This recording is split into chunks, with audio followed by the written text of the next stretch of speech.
تو فرمایا کہ وہ شخص کی طرح ہوگا جس نے 100 حج کیا. ومن حمد اللہ مئۃ بالغداء ومئۃ بالعشی. پہلے صبح تھا اب حمد آ گیا.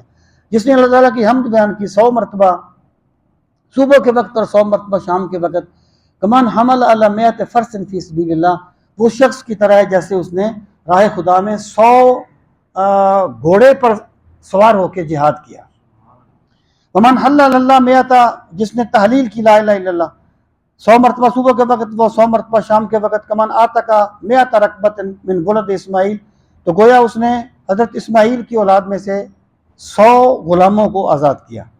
من کبر اللہ مئۃ بالغداۃ ومئۃ بالعشی. جس بندے نے اللہ کی تکبیر اللہ اکبر کہا تو صبح کے وقت اور شام کے وقت. لم یات فی ذلک الیوم احد باکثر مما اوتی علیہ الا من قال مثل ذلک. تو اس کی مثل کوئی اور شخص نہیں ہو سکتا مگر وہ جو ان کلمات کو اس طریقے سے پڑھ لے یا ان سے زیادہ پڑھ لے.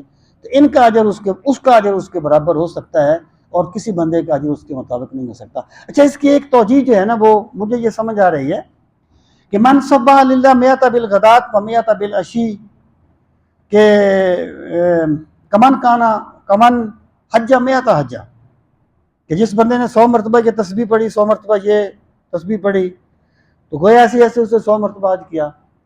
تو اس کا ایک یہ مطلب بھی ہو سکتا ہے کہ میں اس پہ سوچتا رہا آج کہ اگر ایک بندہ 100 مرتبہ حج کرنا چاہتا ہے لیکن وہ کر نہیں سکتا, یا وہ 100 گھوڑوں پر جہاد کرنا چاہتا ہے لیکن وہ مجبور ہے کر نہیں سکتا, تو جب وہ یہ تسبیح پڑھے گا تو اللہ اسے اس کا اجر عطا فرمائے گا. یعنی یہ توجیہ اس کی میرے ذہن میں آئی کہ اس میں اس حقیقت کو بیان کیا گیا ہے. یعنی بندے اللہ تعالیٰ تو بندے کی نیت کو دیکھتا ہے نا, اللہ تعالیٰ تو بندے کے اخلاص کو دیکھتا ہے نا.